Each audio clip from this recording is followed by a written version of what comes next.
Pues vamos a suplicar nuevamente su ayuda, una demostración, hermanos, de nuestra dependencia de Él. Sí, reconociendo nuestra debilidad, pero también reconociendo su fidelidad. Vamos a orar, hermanos. Bendito Padre que estás en el cielo. Señor, te alabamos, te damos gracias porque hasta aquí tú nos has sostenido, porque reconocemos, Señor, que tú eres fiel, que has ordenado, Señor, que tu palabra sea predicada. Y aunque esta es una mina, Señor, de riquezas, de joyas resplandecientes, y que nosotros nos debilitamos, nos cansamos, fallamos, no obstante, Señor, es tu Espíritu que ha sido derramado en nuestros corazones, el que nos sostiene, el que nos anima, el que nos fortalece. Y por eso en ti confiamos, Señor, y venimos ante ti suplicando tu ayuda, suplicando tu bendición, tu gracia para estar atentos, Señor, a tu palabra, porque tú eres el que amonesta desde el cielo. Y queremos someternos, Señor, a ella. Queremos deleitarnos en ella, Señor.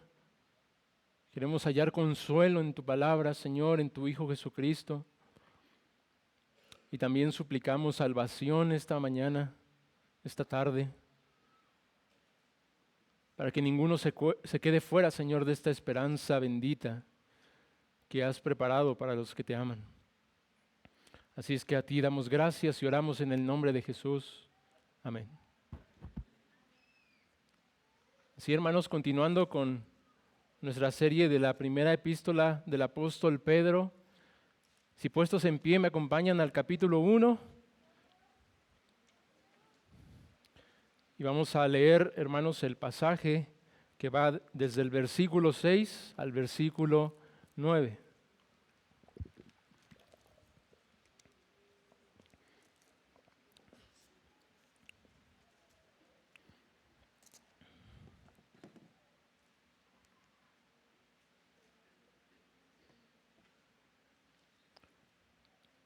Dice así la palabra de nuestro Dios.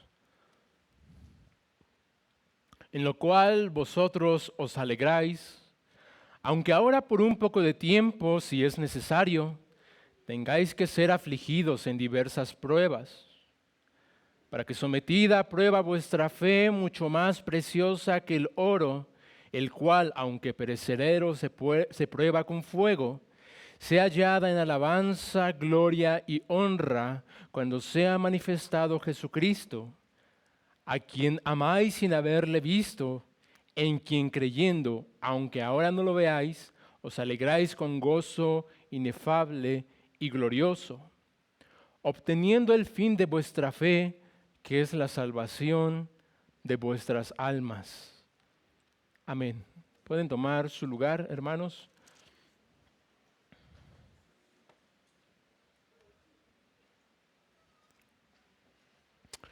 El sufrimiento, mis hermanos, mis amigos, es una realidad con la que todos tenemos que lidiar, creyentes y no creyentes.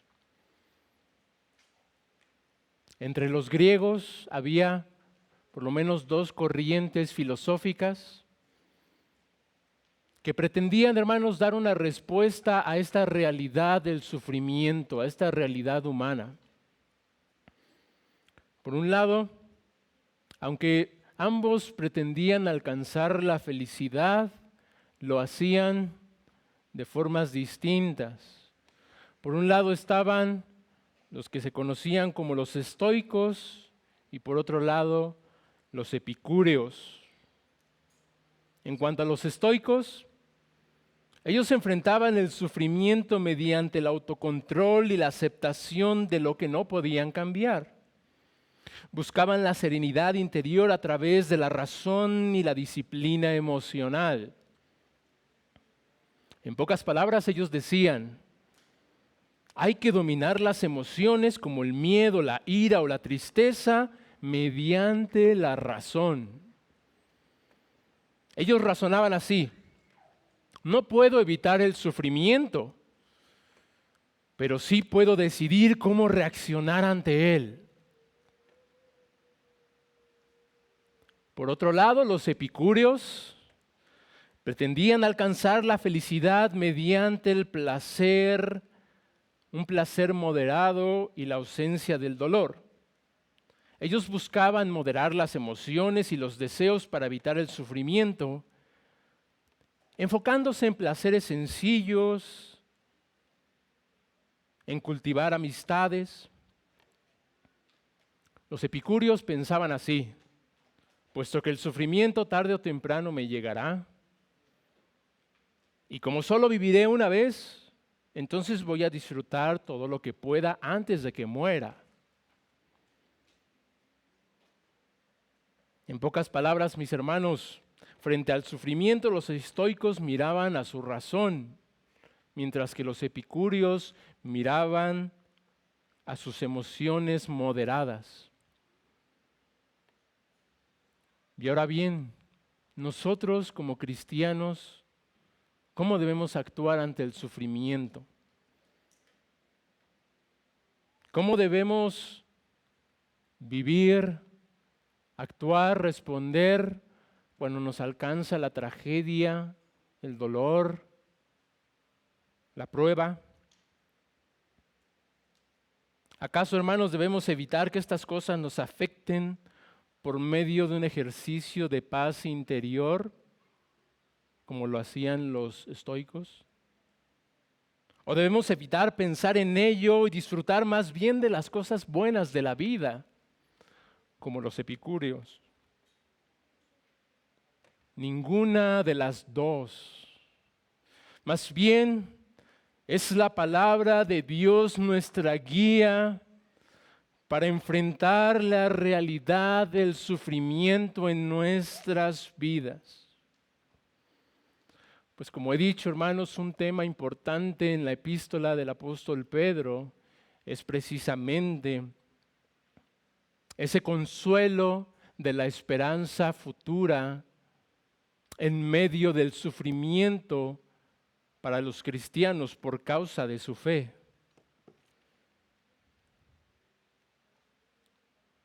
Y para entrar, hermanos, de lleno en el pasaje de hoy, nuevamente he decidido dividirlo en tres partes. Primero veremos, hermanos, lo que he nombrado como el gozo en medio del sufrimiento, versículo 6. Después veremos el sufrimiento prueba la fe, versículo 7. Y finalmente, nuestra felicidad es Cristo, versículos 8 y 9. Como un recordatorio, hermanos, de lo que vimos la semana pasada, en los versículos del 3 al 5, el apóstol Pedro nos exhortaba a bendecir, a alabar a Dios por darnos esta certeza de la esperanza futura que nos espera. Una esperanza, hermanos, como dijimos, cuya fuente es la misericordia de Dios que se manifestó en la resurrección de Jesucristo al darnos vida y por lo tanto esperanza, una esperanza viva. Una esperanza que además mira a las promesas de Dios, una promesa de esa herencia, una herencia que sin duda es inmortal, que es pura y que es permanente, que está reservada en los cielos para nosotros los cristianos. Pero también una esperanza cuya garantía está en el poder de Dios que nos sostiene a través de la fe por la cual nosotros alcanzaremos la salvación futura cuando Cristo sea manifestado en los cielos. Así, hermanos, el primer punto que titulamos el gozo en medio del sufrimiento va a continuar esta idea del versículo 5, donde el apóstol ya nos había exhortado, como dije, a alabar a Dios, a Dios el Padre de nuestro Señor Jesucristo por esta esperanza viva que nos ha regalado, que nos ha prometido, que nos ha garantizado. Y ahora en el versículo 6 el apóstol va a decir, en lo cual ustedes se alegran.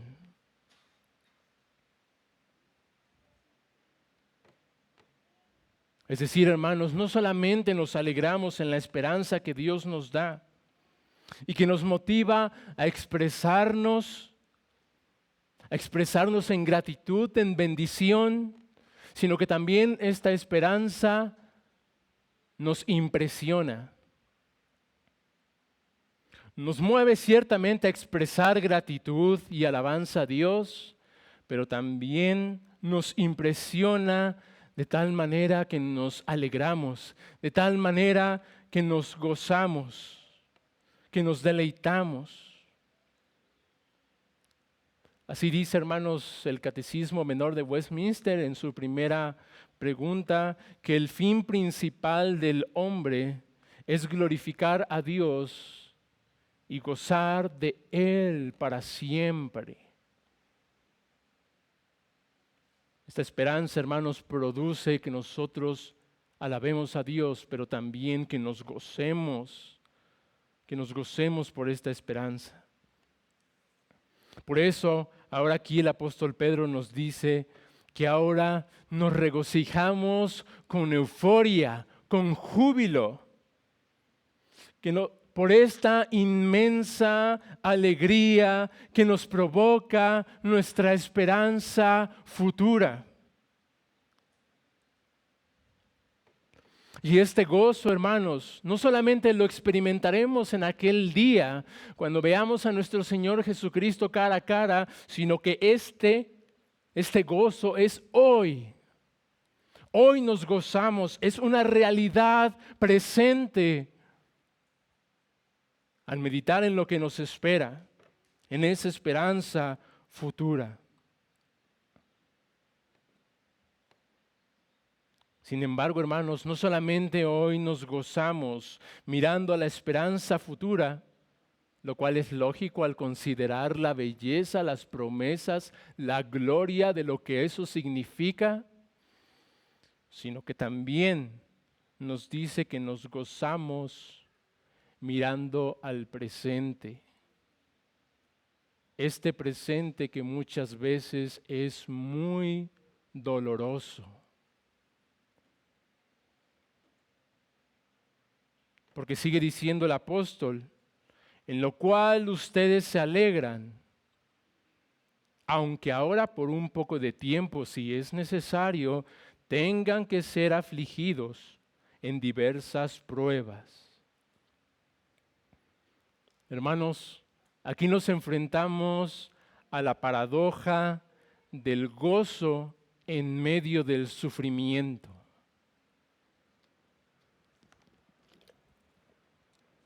Una paradoja, hermanos, es una afirmación aparentemente contradictoria, pero que a fin de cuentas es verdadera y tiene sentido. Gozo en medio del sufrimiento. Antes de responder, hermanos, por qué esta afirmación es verdadera y tiene sentido, veamos a qué no se refiere esa frase de gozo en medio del sufrimiento.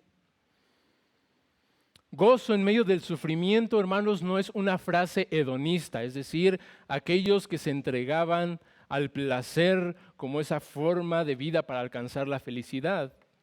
Gozo en medio del sufrimiento no es comamos y bebamos que mañana moriremos. No. No es una invitación a disfrutar de las cosas buenas mientras todo a nuestro alrededor se derrumba. Eso sería pensar como epicúreos.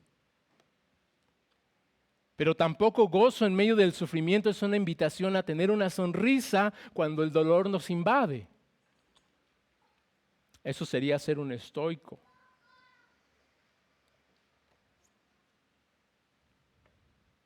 Porque, hermanos, gozo en medio del sufrimiento no es un llamado a gozarnos en el sufrimiento, sino en medio del sufrimiento, cuando estamos en una situación que implica sufrimiento.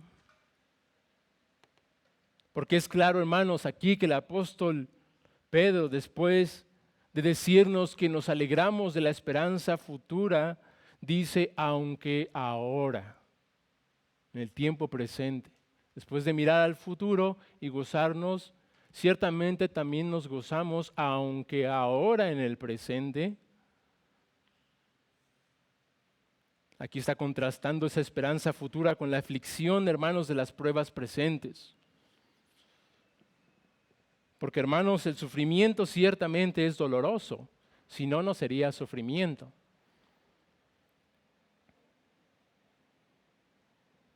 De esta manera, hermanos, quien pretenda gozarse en el sufrimiento, además de que está actuando irracionalmente, está yendo en contra de lo que Dios ha estipulado en su santa palabra.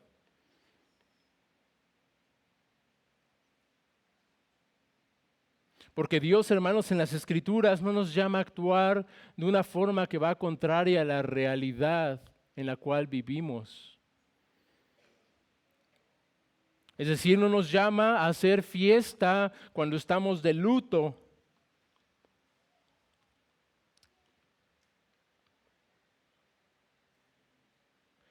Ni tampoco afligirnos cuando estamos o cuando debemos gozarnos. Miren, hermanos, cómo Dios nos ordena esto a través del apóstol Pablo en Romanos 12:15. Romanos 12:15 dice, gócense con los que se gozan y lloren con los que lloran. Ahí está bien moderado, bien dirigido nuestras emociones. Entonces, hermanos, ¿cómo sí debemos entender gozo en medio del sufrimiento? Ya hemos dicho lo que no significa, pero entonces, ¿qué significa?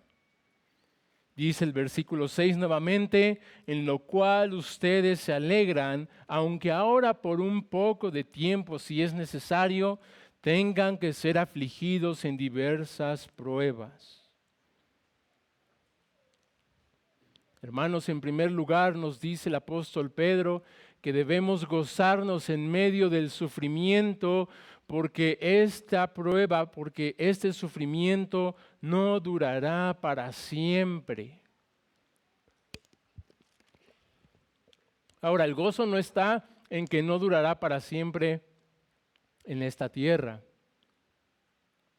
sino que al contrastarlo con la eternidad gloriosa que nos espera, verdaderamente este sufrimiento es muy breve.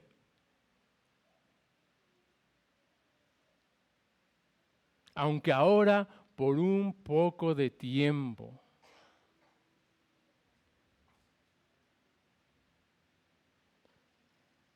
Como también, hermanos, lo dice el apóstol Pablo en Romanos 8:18, porque tengo por cierto que las aflicciones del tiempo presente no son comparables con la gloria venidera que en nosotros ha de manifestarse. Contrastando el sufrimiento presente con la gloria que ha de venir. Y también el propio apóstol Pablo a los Corintios en el capítulo 4 les dice, porque esta leve tribulación momentánea produce en nosotros un cada vez más excelente y eterno peso de gloria. En segundo lugar, hermanos, debemos gozarnos en medio del sufrimiento, porque este sufrimiento no es una casualidad ni es una obra del destino, por azar del destino, sino que es según la voluntad de Dios.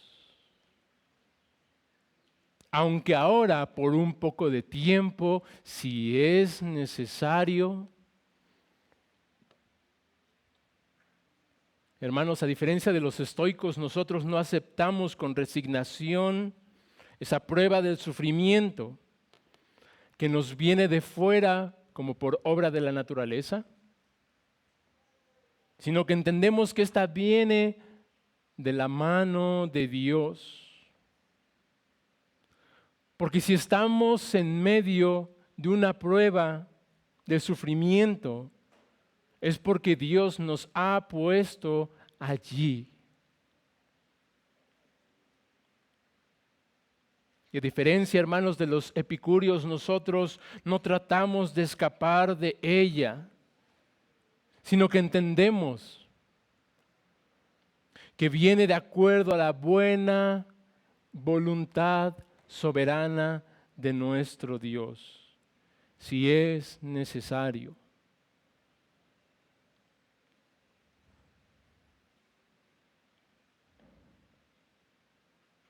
Esta frase, hermanos, si es necesario,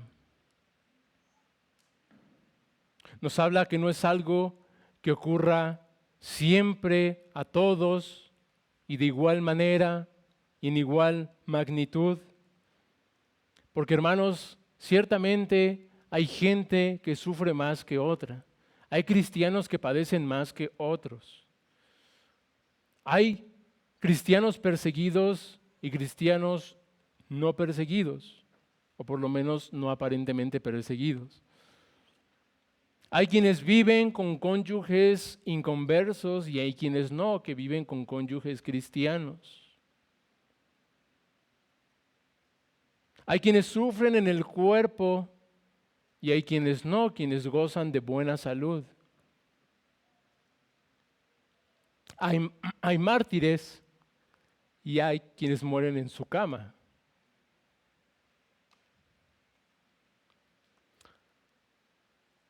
Y en todo esto, hermanos, hay grados de sufrimiento, porque todo esto es según la sabia y buena voluntad del Señor. Y fíjense el énfasis, sabia y buena voluntad del Señor. Miren lo que dice más adelante el apóstol Pedro en el capítulo 4, versículo 19.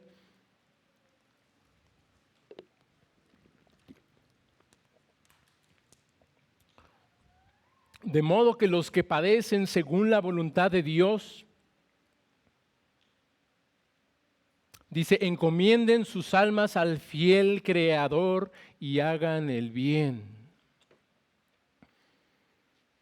Pues hermanos, a diferencia de los incrédulos que cuando se ven en medio de una prueba de sufrimiento, de pérdida, de enfermedad, de alguna adversidad, ellos normalmente se endurecen, terminan maldiciendo al Señor, blasfemando, renegando. Y si alguna vez estos hombres profesaron la fe, aunque sea de manera externa, finalmente terminan apostatando de la fe. Terminan afrentando al Señor y pisoteando la sangre de Cristo. Pero los verdaderos creyentes nos gozamos de que el mismo que nos da tiempos de refrigerio, también nos da tiempos de tribulación. Porque todo es para su gloria y para nuestro bien mayor.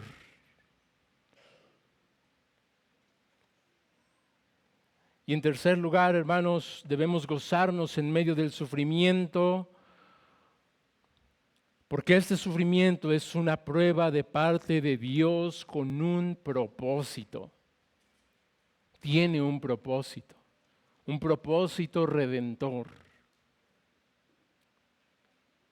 Dice la última frase del versículo 6, tengan que ser afligidos en diversas pruebas. Si es necesario, en el tiempo presente, tengan que ser afligidos en diversas pruebas.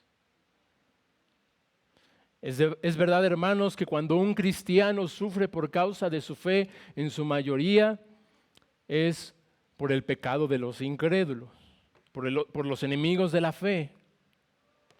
Pero también es verdad que sufren o sufrimos porque esto cumple los propósitos de Dios en nuestras vidas.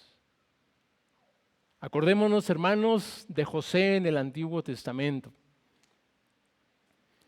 ¿No es verdad que Él sufrió mucho siendo vendido por sus hermanos, estando como esclavo en un país extraño? ¿No es verdad que Él sufrió una acusación falsa por la mujer de Potifar? Y sin embargo, Dios usó todo esto no solo para bendecirlo a Él, sino para que Él fuera bendición para otros, para preservar la vida de otros.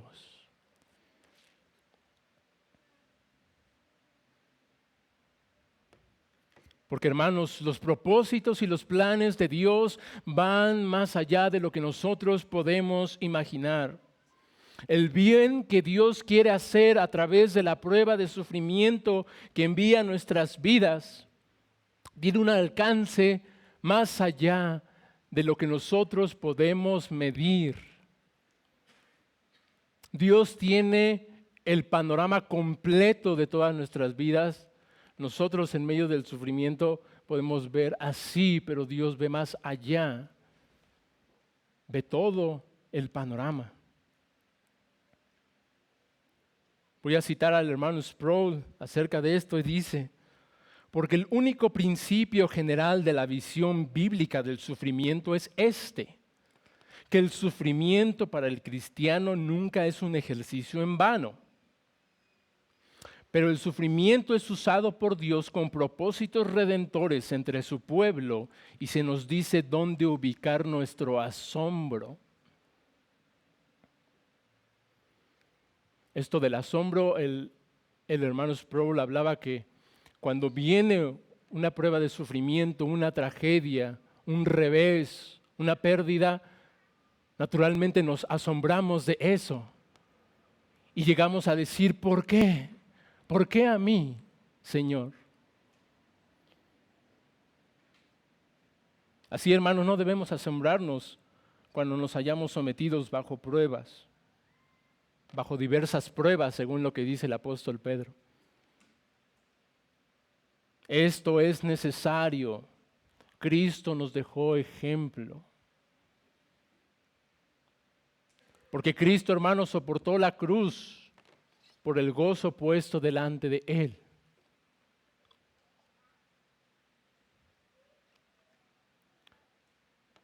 Porque como cordero, Él fue llevado al matadero.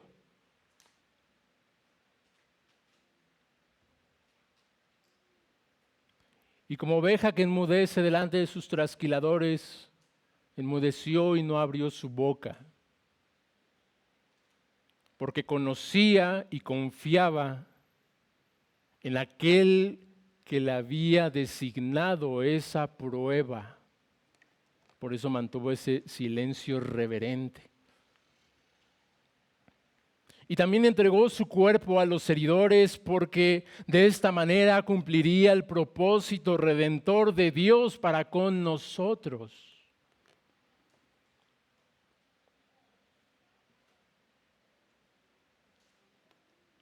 Así que hermanos, no debemos dejar de mirar a nuestro Señor Jesucristo.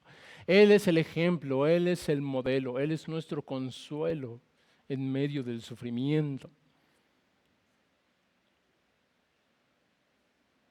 Porque cuando ubicamos nuestro asombro, hermanos, en el sufrimiento, como dije, respondemos, ¿por qué a mí, Señor? Cuestionando muchas veces la bondad, la justicia y la soberanía del Señor. Más bien debemos ubicar nuestro asombro en la recompensa futura. Pero de esto hablaremos más adelante, hermanos. Hermanos, hemos visto hasta acá que los sufrimientos en la vida del cristiano son una prueba ordenada ciertamente por Dios, designada por Dios. Pero específicamente, ¿qué es lo que está siendo probado cuando Dios nos mete en esta situación? ¿Qué está siendo probado? Y así pasamos a la segunda parte del sermón. El sufrimiento prueba la fe. Versículo 7 dice el apóstol Pedro, o sigue diciendo, para que sometida a prueba vuestra fe, mucho más preciosa que el oro, el cual, aunque perecedero se prueba con fuego, sea hallada en alabanza, gloria, y honra cuando sea manifestado Jesucristo. Es evidente, hermanos, en este pasaje que cuando nosotros los cristianos sufrimos por causa de nuestra fe, es porque ésta está siendo probada.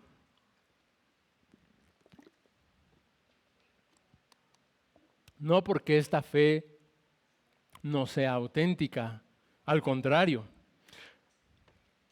para demostrar que efectivamente es auténtica. No solamente es auténtica, es duradera y es de gran valor delante de Dios.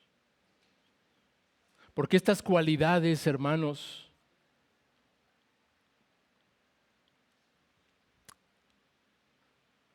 estas cualidades que se le da al oro al ser comparado con ella, nos van a mostrar similitudes entre la fe y este metal precioso, el oro, pero también algunos contrastes. En primer lugar, ¿en qué se parecen pues la fe y el oro? El oro, hermanos, se extrae tanto de las minas como también de la arena en los ríos, de algunas rocas. Y estos metales, estas piedras, para sacar el oro, hermanos, tienen impurezas. Por eso una manera de purificar el oro es a través de lo que se conoce como la fundición, en la cual este metal se somete a grandes temperaturas, precisamente para desprenderlo o para eliminar la escoria. De esta manera se purifica ese metal. Así pues, como el oro es sometido al fuego para extraer lo mejor, lo más precioso de este metal, de igual manera la fe del cristiano es probada por el fuego de este orfebre divino. Porque, hermanos, a través de este fuego purificador de las diversas aflicciones en la cual somos sometidos, no es para que nuestra fe sea completamente consumida, sino más bien para demostrar que esta es auténtica.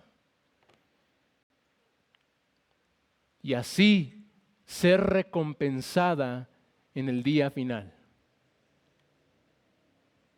Para cuando sea probada en el día del juicio, esta fe reciba la alabanza de parte de Dios, porque es auténtica.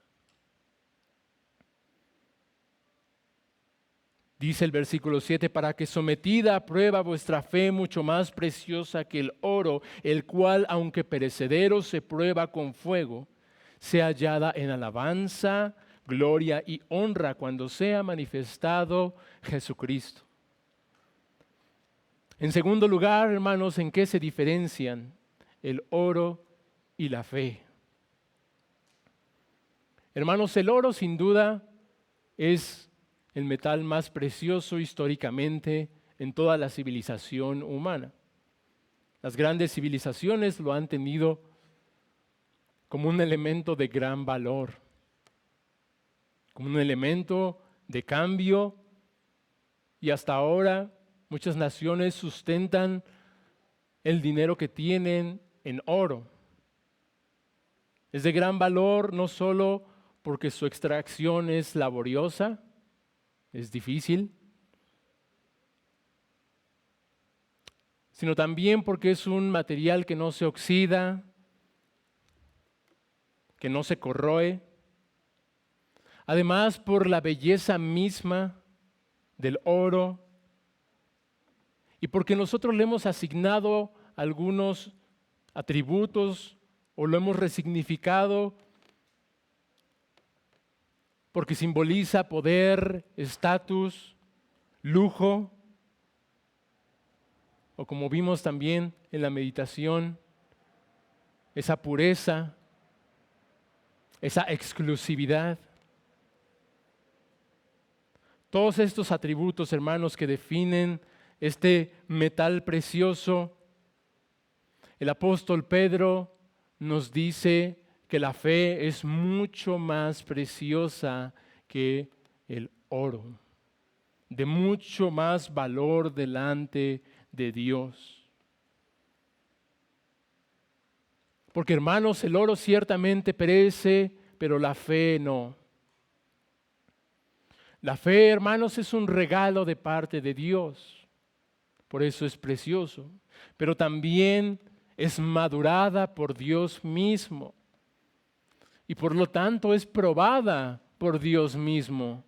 Está, por así decirlo, en su derecho de hacerlo. Él la dio. Él tiene el derecho de purificarla. Porque Él finalmente la va a recompensar en el día del juicio final. Para eso la prueba, para recompensarla en el día final. Nuestra fe, hermanos, es refinada para que en aquel día reciba el honor de parte de Dios, la alabanza, la gloria, la honra. Como dije, hermanos, o más bien citando al hermano Sproul, debemos ubicar bien nuestro asombro, es decir, en esa recompensa futura. Cuando somos asaltados por una tragedia, por una aflicción, por un dolor, por algo inesperado, debemos ver que esto viene de parte de Dios.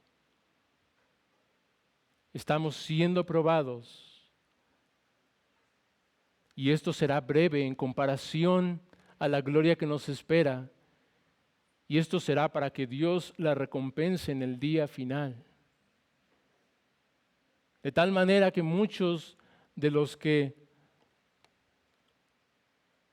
dicen no con presunción, no con queja, sino a veces con confusión, a veces no entendiendo la situación en la cual están sumergidos, llegan a decir, ¿por qué a mí, Señor?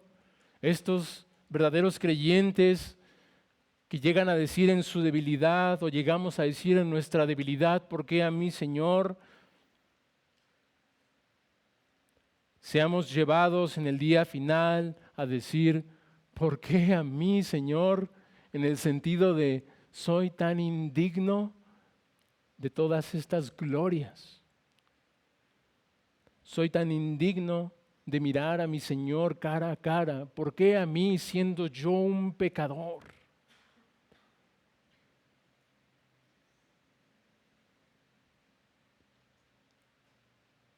Por eso dice el apóstol Pedro, hermanos, al final del versículo 7, que la fe probada sea hallada en alabanza, gloria y honra cuando sea manifestado Jesucristo. Y hermanos, aquí vemos la relación que hay entre la fe y la esperanza. Aunque son cosas distintas, no obstante, no pueden estar separadas porque la esperanza nace de la fe, es alimentada por la fe, es sostenida por la fe. De tal manera que sin fe no puede haber esperanza. La esperanza del regreso de Cristo a esta tierra con gloria y poder absorbe toda experiencia dolorosa cuando nuestra fe está siendo probada.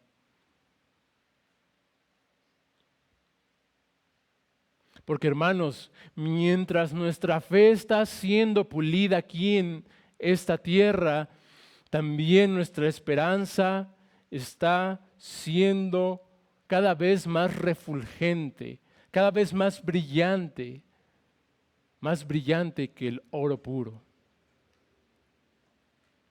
Vean, hermanos, cómo expresa esto el apóstol Juan en su primera epístola, en el capítulo 3. Primera epístola del apóstol Juan, capítulo 3, versículos del 2 al 3. Juan 3, primera de Juan 3, 2 y 3 dice: Amados, ahora somos hijos de Dios, y aún no se ha manifestado lo que hemos de ser, pero sabemos que cuando Él se manifieste, seremos semejantes a Él, porque le veremos tal como Él es. Y todo el que tiene esta esperanza en Él, se purifica a sí mismo, así como Él es puro. Por esta razón, hermanos, titulé este sermón La esperanza gloriosa en el Hijo. Porque, hermanos, es por nuestra unión con Cristo, como dijo nuestro hermano Frank en el estudio de la mañana acerca del bautismo, es por nuestra unión con Cristo mediante la fe que nuestra esperanza será gloriosa cuando aparezca Jesucristo en las nubes para recompensar nuestra fidelidad en medio del sufrimiento. Por eso el apóstol Pablo dice en Colosenses 1:7, Cristo en ustedes la esperanza de gloria, por esa unión con Cristo. Y esto va de la mano con los últimos 2 versículos de este sermón, en la parte 3 que titulamos Nuestra felicidad es Cristo.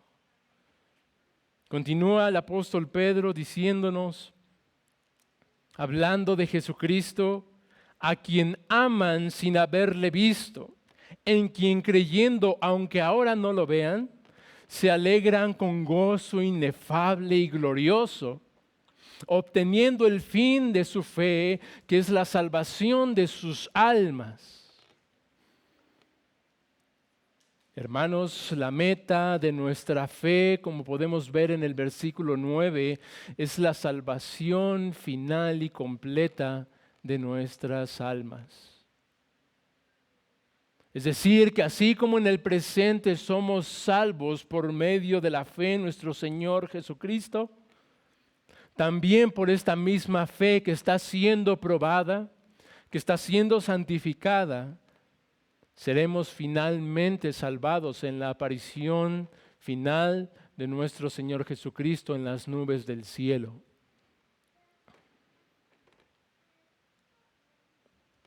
Es decir, actualmente nosotros contamos con las primicias de una realidad que nos espera, una realidad completa. Y hermanos, ¿cómo sabemos o demostramos que contamos con esta fe salvadora actualmente? ¿Cómo sabemos que tengo esta fe que me da la esperanza, una esperanza segura de la gloria cuando Cristo venga? Porque hoy amamos a nuestro Señor Jesucristo sin haberle visto. Es decir, por la fe.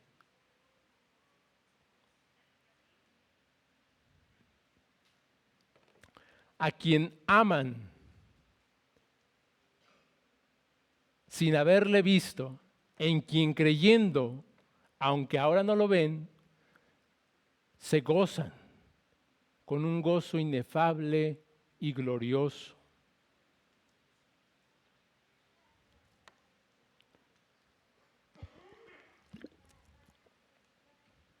Hermano, piensa en las pruebas de tu fe en que Dios te ha puesto, o si estás en medio de ellas. Esta aflicción, hermanos, hizo que tu fe se enfriara, o al contrario, te llevó a conocer más a Dios. Piensa en Job. Realmente, hermanos, Él nunca conoció los detalles de la prueba de sufrimiento a que Dios lo sometió, pero lo que sí pudo conocer es a Dios, conocer más a Dios. Hermanos, al principio dije que esta esperanza futura dada por el Padre nos llena de gozo aún en medio del sufrimiento. Ahora decimos que esta esperanza de salvación futura nos mueve a amar a nuestro Señor Jesucristo y nos gozamos y nos alegramos grandemente en Él. Dice un comentarista, porque la causa del amor es la fe. No solo porque el conocimiento de esas bendiciones que Cristo nos otorga nos mueve a amarlo, sino porque nos ofrece la felicidad perfecta y por lo tanto nos atrae a sí mismo.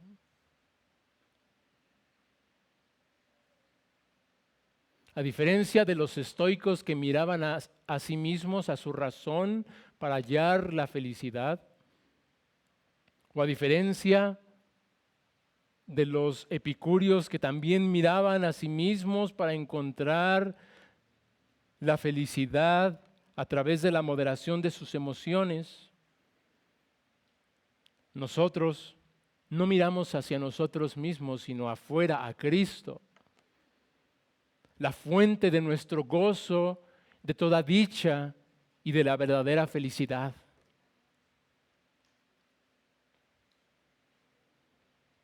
Y nosotros no nos enfocamos en los deleites carnales, ni siquiera de una manera moderada para encontrar ahí la felicidad, olvidándonos del sufrimiento, sino que nos gozamos grandemente en medio del dolor al colocar nuestra fe en nuestro Señor Jesucristo, mirando que ésta será finalmente recompensada.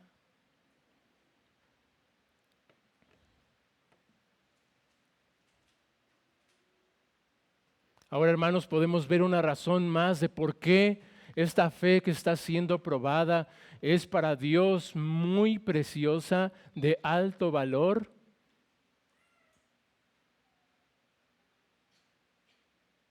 Porque por la fe amamos a nuestro Señor Jesucristo, aunque no lo hayamos visto. Y no solo lo amamos, hermanos, sino que lo hacemos con un gozo indescriptible y glorioso, sin haberlo visto. El mismo Cristo elogia este tipo de fe. Si me acompañan, hermanos, a Juan 20, 29.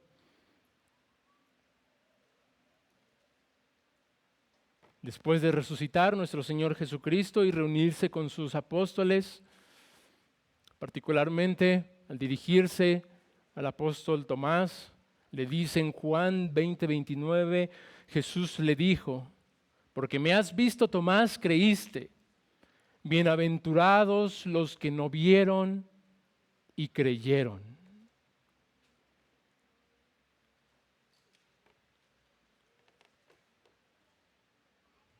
Grandemente felices, grandemente bendecidos por Dios, aquellos que creen en el Señor Jesucristo, que aman al Señor Jesucristo sin haberle visto.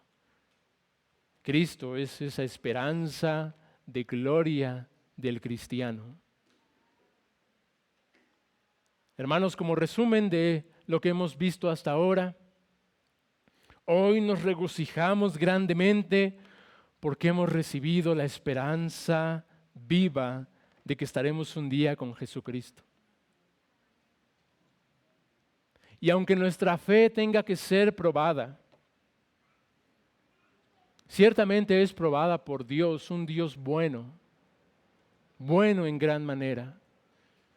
que busca su propia gloria, pero también nuestro bien. Y que Él nos está preparando de esta manera para la vida eterna. Estamos siendo preparados para el cielo.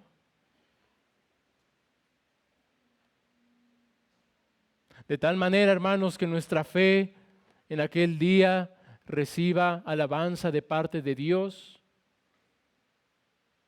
y por lo tanto nosotros le demos toda la gloria y la alabanza y el honor a Él, porque a Él le pertenece.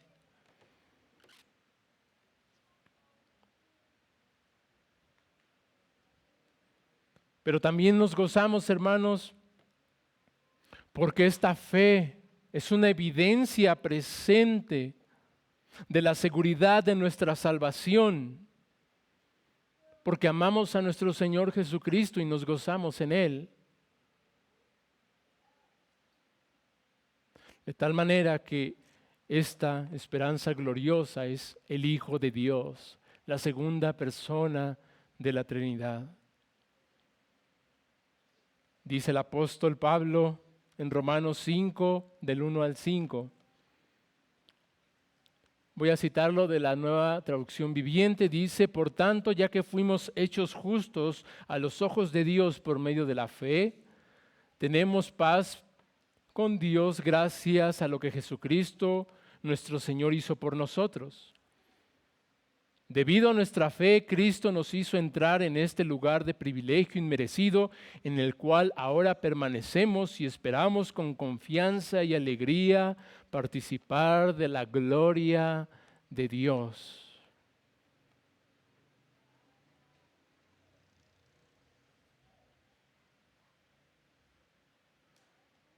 También, hermanos, nos alegramos al enfrentar pruebas, dificultades, porque sabemos que nos ayudan a desarrollar resistencia. Y la resistencia desarrolla firmeza de carácter. Y el carácter fortalece nuestra esperanza segura de salvación. Y esa esperanza no acabará en desilusión, pues sabemos con cuánta ternura nos ama Dios, porque nos ha dado el Espíritu Santo para llenar nuestro corazón con su amor. Finalmente, hermanos, aplicaciones de lo que hemos visto hasta ahora acerca de esta esperanza. Amado amigo, al principio dije que este sufrimiento o todo sufrimiento no es exclusivo de los cristianos, sino que pertenece a todos los seres humanos. Y, amado amigo, aunque esta esperanza de gloria de que hemos hablado ahora, ciertamente es para los creyentes, para los cristianos, para los que estamos unidos a Cristo por la fe, amigo, tú puedes aprovechar las veces que Dios te envía una prueba de sufrimiento. Tú puedes sacar de esa situación lo mejor para tu alma. Y es que debes de entender que Dios te está guiando al arrepentimiento. Si has perdido algo o a alguien, si estás sufriendo quizá alguna enfermedad, alguna aflicción, algo que ha afectado tu plan de vida, todo eso debes aprovecharlo hoy que estás vivo para hacer caso al generoso, amoroso y paciente llamado que Dios te hace en el Evangelio, a arrepentirte de tus pecados y a poner toda tu confianza en Jesucristo, para que en lugar, amado amigo, de que expreses queja por la situación, en lugar de decir, ¿por qué a mí? Puedas tú también tener esta esperanza para en aquel día ver tu indignidad y decir, ¿por qué tanto amor por este pecador como yo.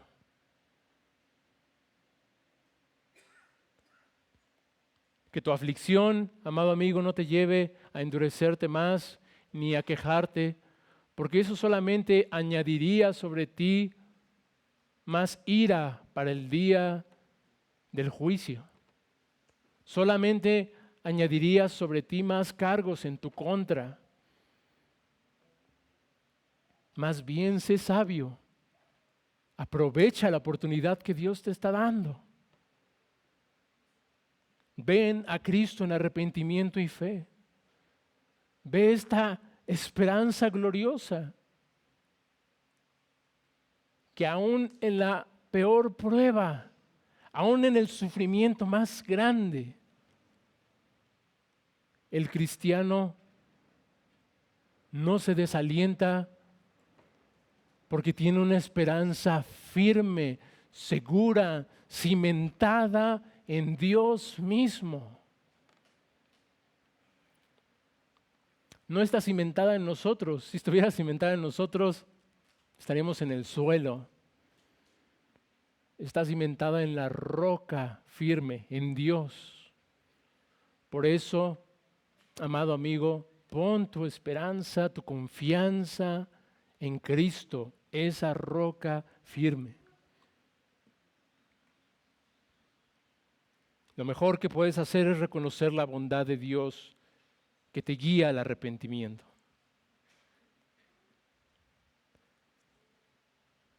Y amado hermano, cristiano, las pruebas que Dios, amado hermano, ha enviado a tu vida o está trayendo a tu vida hoy,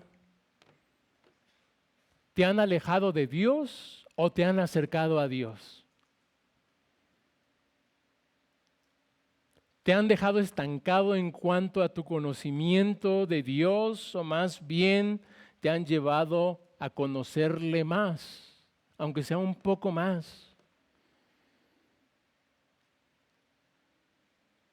¿Te han enfriado o han encendido tu amor por Cristo?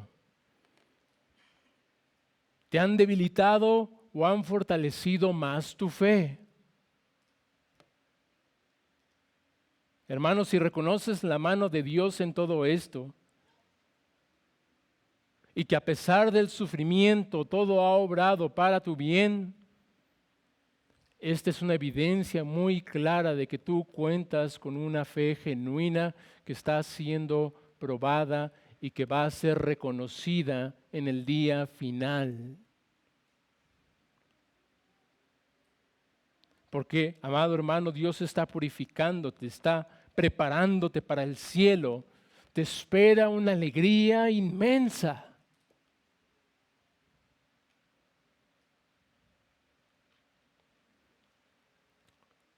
Cuando salimos de alguna aflicción, nos alegramos, encontramos reposo, alivio.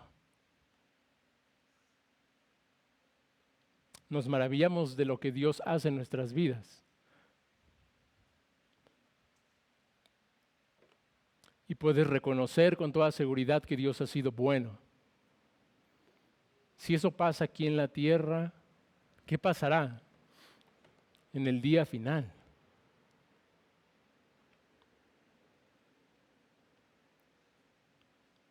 ¿Cuál será el asombro de esa recompensa?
cuando somos aliviados de alguna aflicción, hermanos, vemos y seguimos viendo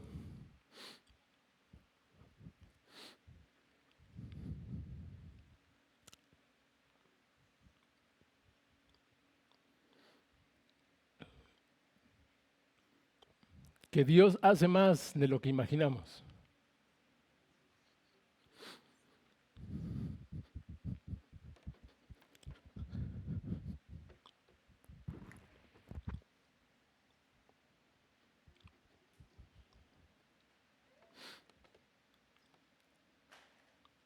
Imagina aquel día, hermano. ¿Cuál será la gloria de esa recompensa?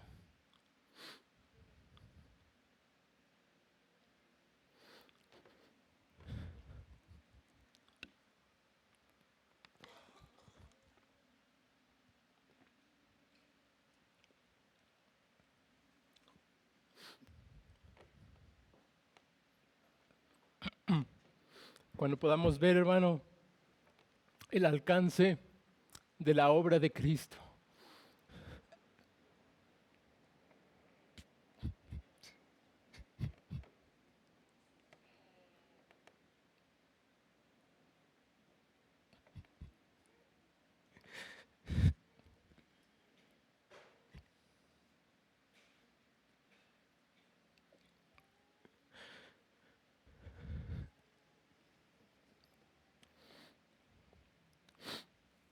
Y podamos decir, hermanos, por qué a mí, Señor?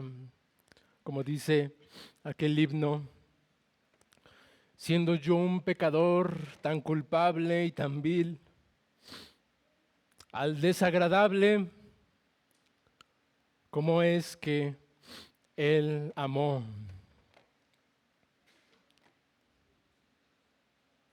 Y se nos responda, pues solo en Jesús, su bendito Hijo. Amén. Vamos a orar, hermanos.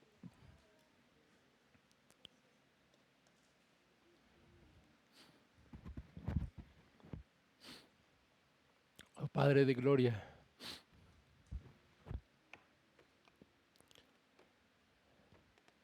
gracias, Señor, por las aflicciones.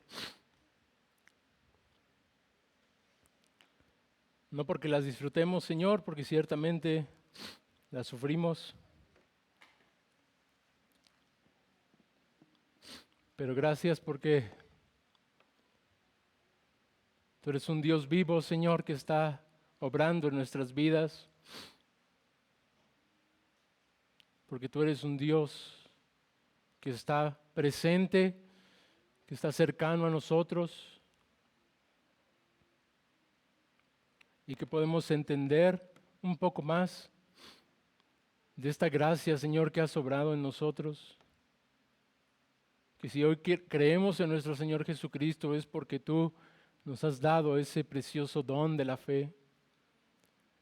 Y que si estamos siendo probados, también estamos creciendo en esa fe. Y que nuestro anhelo por el regreso de Cristo crece cada vez más mientras contemplamos tus promesas, mientras contemplamos tu obra en nosotros a través de tu Santo Espíritu. Oh Señor, esta esperanza verdaderamente está viva. Es real, Señor. Ayúdanos a vivir para ti, Señor, porque somos débiles, porque luchamos con el pecado. Ayúdanos en medio del sufrimiento, del dolor, Señor, a no caer en la desesperación, sino ser pacientes, Señor, mirando a nuestro Señor Jesucristo. Queremos ser cada vez más como Él, Señor. Ayúdanos. Asimismo, Padre, suplicamos misericordia. Misericordia, Señor, sobre las almas que están aquí entre nosotros, que aún no han recibido, Señor, esta fe y esta esperanza. Señor, para que los visites con tu salvación, para que ellos sean movidos, Señor, a anhelar esta esperanza al ver que la seguridad que hoy tienen fuera de ti no está firme, no es una verdadera seguridad. Y al depositar, Señor, toda su confianza en el Hijo de Dios, porque Él es digno de toda nuestra alabanza, de nuestra adoración, digno de toda la gloria. Te damos gracias en su nombre, Señor, y gracias por este culto de adoración. Amén.